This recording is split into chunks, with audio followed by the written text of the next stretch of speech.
let's look anatomically for just a moment and consider the source of some of these biogenic amine transmitters, beginning with dopamine. Well, I mentioned some of the places where dopamine is released.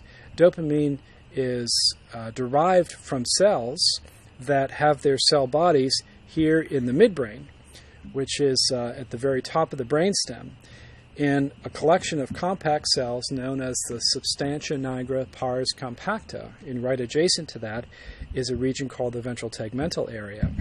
Here we have cells that have their somata here, and they send axons to important parts of the brain, such as the basal ganglia, specifically the striatum, which is part of the basal ganglia.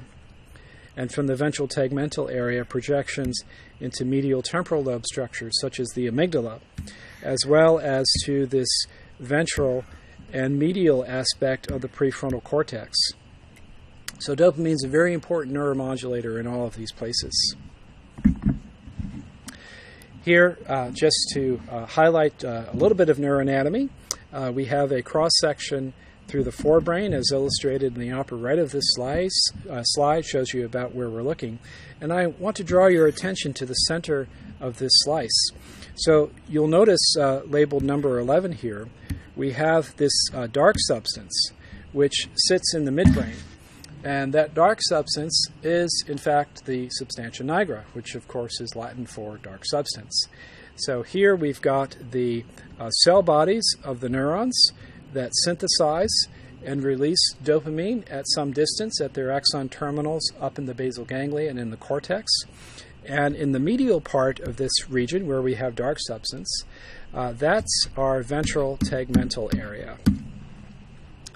And that, too, is a place where the cell bodies of these neurons reside that send their axons up into structures associated with the limbic forebrain and release dopamine there. Well, norepinephrine is another important small molecule neurotransmitter. And norepinephrine is derived from cells who have their home in the brainstem, but now in the dorsal part of the pons, in a structure called the locus ceruleus. The locus ceruleus is another place where we find black substance, or actually the locus ceruleus means blue spot. If we are lucky enough to cut a section through the tegmentum of the pons just right, we might see these two little spots that look sort of a deepish grayish blue color. Those are the locations of where we find our cell bodies of neurons that are producing norepinephrine and releasing it in various places in the brain, really just about everywhere in the brain, and even down into the spinal cord do these cells grow their axons.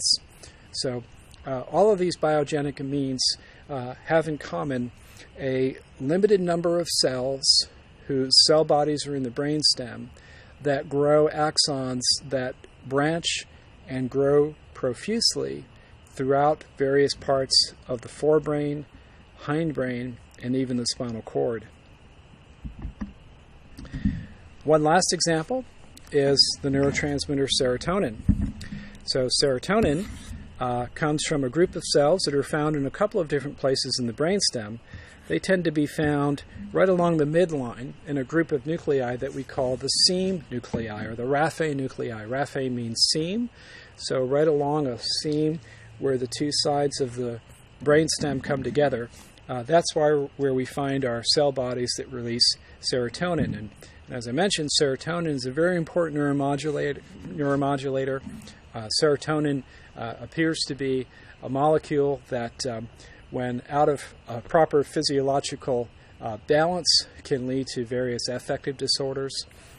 Many of our drugs that we use to restore normal health with respect to affective disorder act by selectively blocking the reuptake of serotonin, thereby increasing the synaptic concentrations of that drug in important brain structures. Okay, well, there are more animations to view. If you care to see some summary of some of the biochemistry and some of the molecular biology regarding the function of these biogenic amine synaptic systems, I would encourage you to view animations 6.3 and 6.5 that review the organization of dopamine and serotonin synapses. Okay, at this point, I think we're ready to switch gears just a bit and talk about the neuropeptide neurotransmitters. So as I mentioned, the neuropeptide transmitters are larger molecules. They're made of a number of amino acids that are covalently bonded to small peptides. Sometimes they can be rather short, or sometimes they can be of considerable size. So, as you might imagine, these molecules must be handled somewhat differently in the presynaptic terminal, and indeed they are. And we'll come back to that in just a minute. But before we talk more about how they're handled in the presynaptic terminal, let's just make a few points about their physiology. So the neuropeptides mediate slower and more long-lasting effects than most of our small molecule transmitters, and that's because the neuropeptides seem to interact with metabotropic types of receptors. And as we'll discuss, these are receptors that require cellular metabolism in order to mediate their function, and all of that takes time. So the neuropeptides mediate slower and more long-lasting synaptic effects, some of which can even go on for hours to days, depending upon the downstream effects of the metabolic pathways that are activated. Some of the important neurotransmitters in this category include what's shown here in this slide, the enkephalins. So there are a number of different enkephalins that are important. The enkephalins are opioids that have analgesic effects in the brain, and so these bind to receptors in various places, including the spinal cord. Other important peptide transmitters are substance P, which is very important in modulating the transmission of pain signals in the dorsal horn of the spinal cord. And many of our hypothalamic releasing hormones that are secreted into the portal circulation from the hypothalamus to the anterior pituitary are neuropeptides, as are the hormones that are released directly in the posterior pituitary into the bloodstream from hypothalamic neurons that send their axons into the neurohypophysis. So these hypothalamic hormones are other examples of neuropeptides. And lastly, let's consider the activities of some neurotransmitters that are still relatively poorly understood. And for that reason, we call them unconventional neurotransmitters, not because they're necessarily so different from our small molecules and our peptides. In some cases they are, but mainly because we don't yet have a full understanding of their mechanisms of action. And so let's begin by talking about the purinergic neurotransmitters.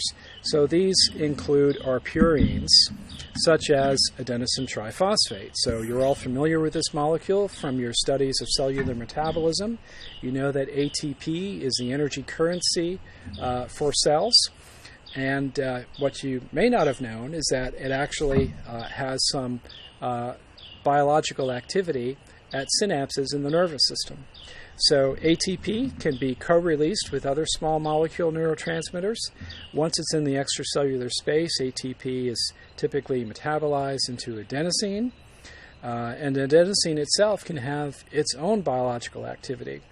Adenosine tends to bind to various receptors, and these receptors have various functions in different kinds of brain circuits. One important circuit where adenosine is important is in the hypothalamus. And adenosine appears to build up throughout our day and appears to be an important trigger that leads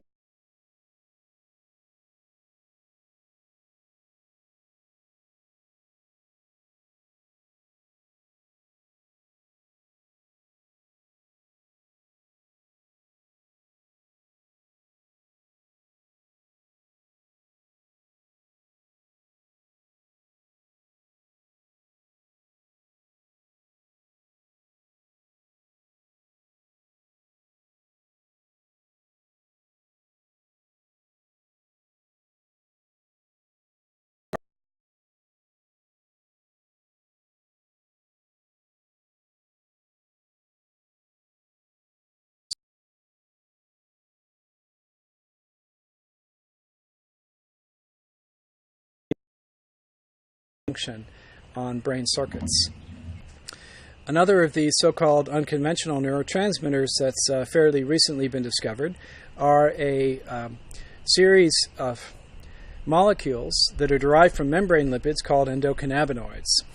These molecules are hydrophobic, so when synthesized, they can freely diffuse across plasma membranes, and they bind to receptors that are also bound by the psychoactive components of cannabis, hence their name endocannabinoids.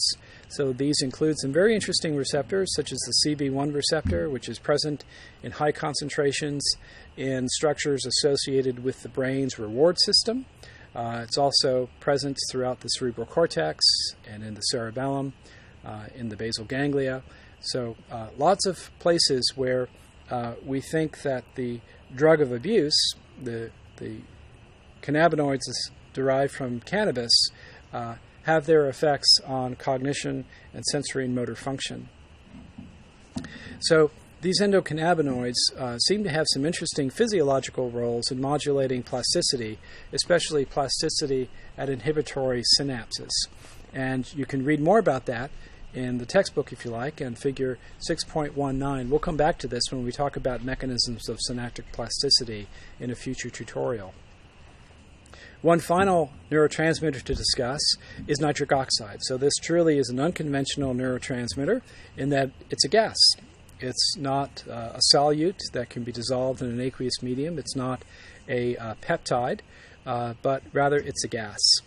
And nitric oxide is produced from the metabolism of the amino acid arginine, as is illustrated here in this pathway. So arginine is processed by an enzyme called nitric oxide synthase, and nitric oxide in a gaseous form is produced, as is citrulline, and that nitric oxide then is free to diffuse across the plasma membrane, or it can interact with target structures, maybe within the cell where the gas was synthesized.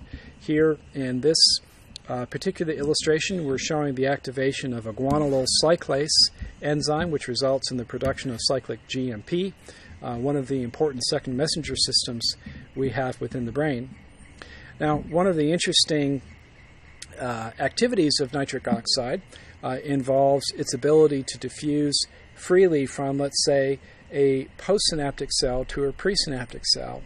So there's ongoing interest in the idea that nitric oxide might be some kind of a retrograde messenger that allows from signals to travel back from a postsynaptic cell to a presynaptic site. Of some interest is the activities of nitric oxide as a vasodilator. And so this is a function that is performed in a variety of tissues, and that activity is mediated by a guanylyl cyclase pathway. And perhaps it's of interest to some of you that Viagra and other related drugs that are used to affect erectile dysfunction function by affecting nitric oxide mediated vasodilation. Similar pathways, however, are found in a variety of structures within the brain and elsewhere in the nervous system.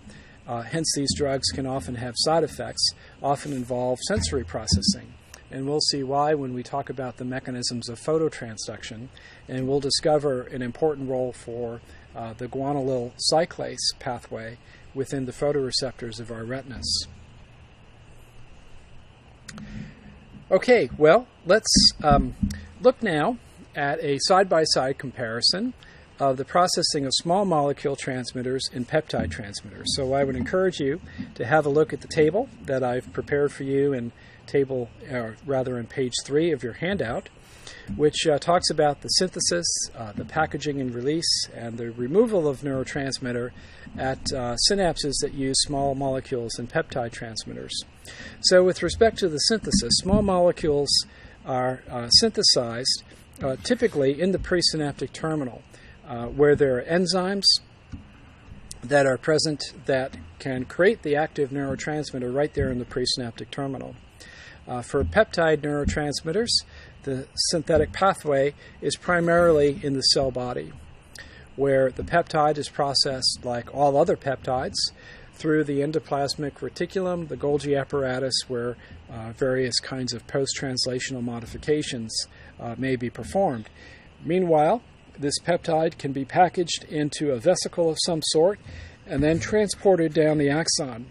And along the way, further modifications or perhaps cleavages of that peptide can occur as the initial product of the transcript is then processed and prepared for its active function in the presynaptic terminal.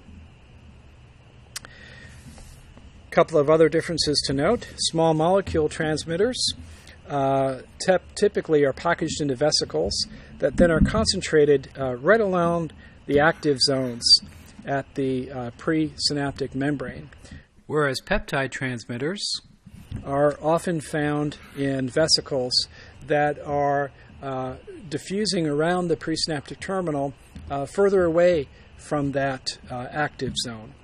So consequently, the vesicles that contain the neuropeptides, which typically are much larger than those that contain the small molecules, are further removed from those active sites and therefore require a larger influx of calcium in order to trigger calcium-mediated fusion events. So with a relatively modest depolarization of the presynaptic terminal, we're likely to only see the calcium-mediated fusion of small vesicles that release the small molecule transmitters. It's only with a very large depolarization that the presynaptic terminal is likely to release much peptide neurotransmitter, because in order for that to happen, sites well away from our typical high-efficiency active site are engaged, and those larger vesicles then fuse and release peptide neurotransmitters, but only when that presynaptic terminal is flooded with calcium. So this might be one physiological way of holding in reserve the peptide neurotransmitters only when there is intense depolarization of the presynaptic terminal. And lastly, considering the removal of the neurotransmitter once it's been released, the small molecule transmitters have a variety of systems. The transmitter itself might be degraded, and precursor substances might be then taken back up into the presynaptic terminal, or they may run through a glial cell where they may be in some storage form before being returned from a glial compartment to the presynaptic terminal. Of course, the transmitter can simply diffuse away as well. For a peptide neurotransmitter, these substances likewise are free to diffuse away, but there are also proteases that are found here in the synaptic cleft that can cleave these peptide neurotransmitters and degrade them right at their region of release in and around the synaptic cleft. So let's also take a few minutes to consider a typical glutamatergic synapse in the brain. So as I've already mentioned, glutamate's one of the most important small molecule neurotransmitters that we have. It's widely considered to be the most important small molecule for mediating fast excitatory events in the central nervous system. So in a typical presynaptic terminal, we have an important enzyme called glutaminase. And this enzyme converts glutamine into glutamate. And glutamate is then concentrated in synaptic vesicles, where it's taken into that vesicle via a transporter called vesicular glutamate uptake transporter, so V-GLUT for short. So this synaptic vesicle then, of course, can fuse with the presynaptic terminal when calcium floods that active zone. The glutamate is free then to diffuse into the synaptic cleft, where it can interact with postsynaptic glutamate receptors. Now, some of this glutamate, of course, diffuses away from the synaptic cleft, where there are excitatory amino acid transporters in the glial cells that surround the synaptic compartment. And of course, the important glial cell that we're talking about here would be the astrocyte. And so the excitatory amino acid transporter takes up the glutamate, where it's converted back to glutamine. So glutamine is, in essence, a storage form of glutamate that can sit in reserve within astrocytes before being recycled as needed back to the presynaptic terminal. So there are other kinds of co-transporters that allow glutamine to cycle back to this presynaptic terminal, where it can once again be hydrolyzed by glutaminase into glutamate, ready for another round of synaptic release.